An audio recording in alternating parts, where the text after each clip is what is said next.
Okay, back again. UFC 80 predictions. We got an interim title match between Joe Stevenson and BJ Penn. We got a couple of key things, I guess. The debuts of James Lee and Paul Kelly. A kind of key match. Oh, Per Eklund's debuting on this card too. A pretty key match to see where Kendall Grove exactly fits in. Marcus Davis and Jess Leotten fighting for places in the rankings. Fabricio Verdum, Gabriel Gonzaga doing the same, as is Jason Lambert and Wilson Govea. So I'd say most of these matches are pretty good, decently even. They're one that I would kind of call showcase, but that's about it. Still, here we go. Starting from the bottom, working our way up. First, we have Alessio Sakara, 11-6 versus James Lee, 13-2.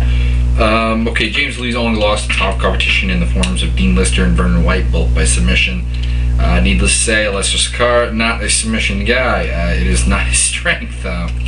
He's most definitely a stand-up guy, although he does have a ground game, and it's supposedly getting better. But I'm taking James Lee in this one by a submission, maybe in the second round, because Sakara tends to gas for some reason, even though, you know, as a former boxer, he really should have excellent cardio. But next up is Paul Taylor, 8-2-1 versus Paul Kelly, 6-0.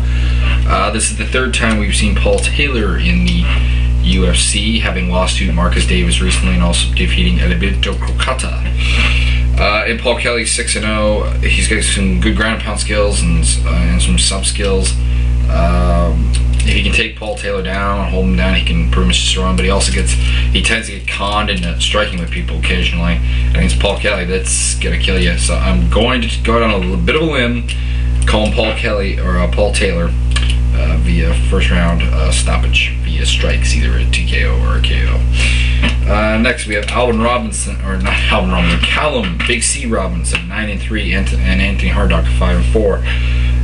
But we've seen both of these guys fight in the UFC already. Harddock has a record of 1-2, I do believe. He beat Sherman Pendergast, and he lost to Frank Mir and to Justin McCulley. Callum Robinson lost to Eddie Sanchez in his lone fight.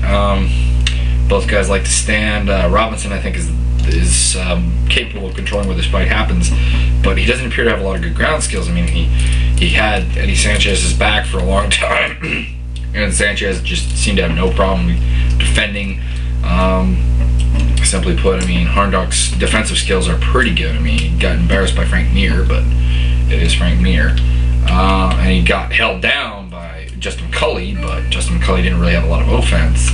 So I see this being a bit of a stand-up fight. I see Harddock winning via strikes in the second round. He's an excellent striker. Robinson's gas tank isn't the best. He's not a bad striker, but just not nearly at the level of Anthony Harddock, who may be the best pure striker in the UFC's heavyweight division if he could add some skills to go with that, such as mainly takedown defense.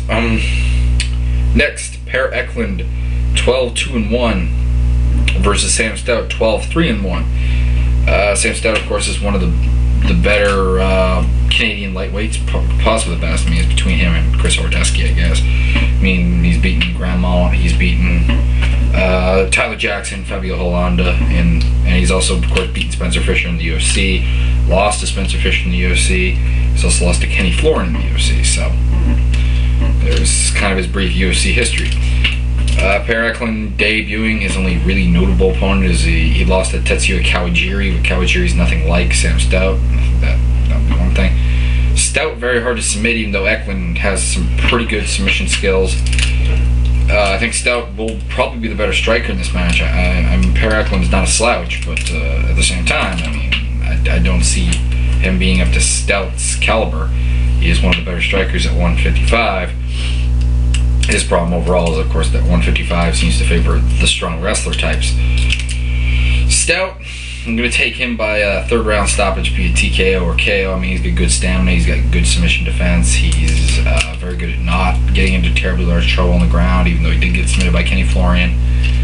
He is very good at, well, he's got very dangerous stand-up. Eklund, good chin, so I mean, you know, he's not going to be easy to finish, but I see it happening. Kendall Grove, 8-4 versus Jorge El Conquistador Rivera, 14-6. Rivera, extensive UFC resume. Losses to Chris Lieben, Lee Murray. Gave Rich Franklin one hell of a fight. Also, of course, recently has been a bit more successful in his comeback. In his current stint with the UFC, he is 1-1, defeating Edwin Deweese and losing very, very quickly to Terry Martin. Kendall Grove, of course, coming off of a big knockout to Patrick Cote, and I'm a little surprised they're giving Rivera, a guy who does have KO power and who does like to stand up. Of course, he's also beaten Alan Belcher, Chris Price, and Ed Herman, but previous to coming to the UFC, had no real big wins. I mean, Groves' other step-ups in competition would be Savant Young, Joe Riggs, and Hector Sick Dog Ramirez, and he lost all three of those. So he doesn't have a very good chin. And I think Rivera could take this one. I mean, Rivera could surprise us with a first-round stoppage here via knockout or TKO, because, I mean, like I said, Grove has a very suspect chin, and he does get into pissing contests with men that he shouldn't be getting into pissing contests in the ring with. Next up, Jess Liauden, 12-8. Don't let that record fool you. Serious ground skills, decently well-rounded. Marcus Davis, 13-3. Davis is on a tear in the UFC. Wins over the likes of Paul Taylor, Forrest Patz. I think he beat Luigi Fioravanti, but I could be wrong. Liauden, he's beaten Dennis Seaver, and he beat... can't remember who he beat in his last fight, sorry. He also has some decent wins over Ross Mason and Lee Dosky. At the same time, okay, basically I think better on the feet is definitely Marcus Davis. Davis is much improved on the ground. He can maybe stalemate Liauden, but I think it's mainly he's going to try and keep it away, keep it on the feet. I see Marcus Davis winning this one via TKO in the second round, just because I think his skills in MMA are a little bit better. And Liauden's been kind of partial to losing when he steps up in competition, as evidenced by his losses to Matt Ewing, Paul Daly, Shoney Carter, Paul Taylor, and Abdul Muhammad, of course. I mean, you know, Taylor was defeated by Marcus Davis, so... next up, we have Fabricio Verdum and Gabriel Gonzaga. These two have matched up before. The record's 9-3-1. Verdum 8-2.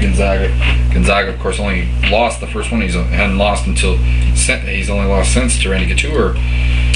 Okay, Gonzaga did very, very well in the first fight against Fabricio Verdum. I think Verdum's a better MMA fighter now, and I think Gonzaga's a better MMA fighter now. I think this comes down to, I think Gonzaga's much more powerfully built. I think he can dictate where this fight takes place. And I think he's a better stand-up guy than Verdum. Basically, I take Gonzaga in this one via the knockout or TKO in the first round. I mean, he's just got very good power in his hands and his feet. Ask Mark Elko got that. Verdum, good chin, but at the same time, I just don't see him getting Gonzaga to the ground and managing to just destroy him there. Even though I think he is a higher level grappler, I think Gonzaga's too strong and too powerful for him to deal with in that regard.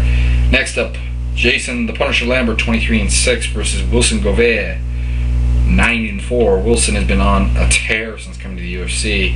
Looked very good against Keith Jardine. He also has beaten Seth Petruzzelli, and he also has beaten Carmelo Marrero. That's all that comes to mind immediately. He might have a third win. Lambert, of course, lost to Rashad Evans, but aside from that, it's been pretty good. I mean, victories over Rob McDonald, Terry Martin, and of course, recently over Babu Sobral. This fight was supposed to happen before, but they both got hurt. It was a bit weird. But at the same time, I mean, this is a very good fight. I think it comes down to Wilson Gouveia is the better fighter. I think he's a better stand-up guy. I think he's a better BJJ guy. Not a better wrestler, but he has a very suspect gas can. Lambert has great ability to take punishment. I mean, he took Kim Sylvia to a draw at heavyweight, or not a draw, but a decision. We are talking about a guy who, like I said, can take a lot of punishment. I think it comes around third round. I think Gouveia is going to be a bit gassed, and I think Lambert's going to start landing the shots, take him down, and ground and pound him. Get the stoppage. Finally, we have Joe Stevenson, 28-7. BJ Penn, 11-4-1. This is for the interim title with the current suspension of Sean Shirk for steroids. Shirk is, I don't know what the deal is going to be, if he's going to get an automatic rematch after this or what. But at the same time, I mean, we're looking at probably one of the guys who's the best chance to beat BJ Penn and Joe Stevenson. Joe Stevenson's a very good grappler, very good wrestler. He does have good stand-up, but his reach is terrible. And he sometimes has good cardio and sometimes doesn't. In order for Joe Stevenson to make a fight of this, he's going to have to come in with, I think this fight in general, for both men, comes on the intangible. Who comes in with a gas tank? If they both come in with a gas tank, I'm favoring BJ Penn. Better grappler, I think. I don't think you're ever going to get a better grappler in the ring with BJ Penn that's going to have BJ Penn at a disadvantage. Maybe Shinya Aoki. But I'm running out of time here, so basically I'm going to say Penn with a third round submission or a TKO. I'll go with submission. But this is a very good fight, and I think Sean Shirk will have a good fight with whoever wins this. So anyways, like I said, I'm a little bit over time at about 10.5 minutes, so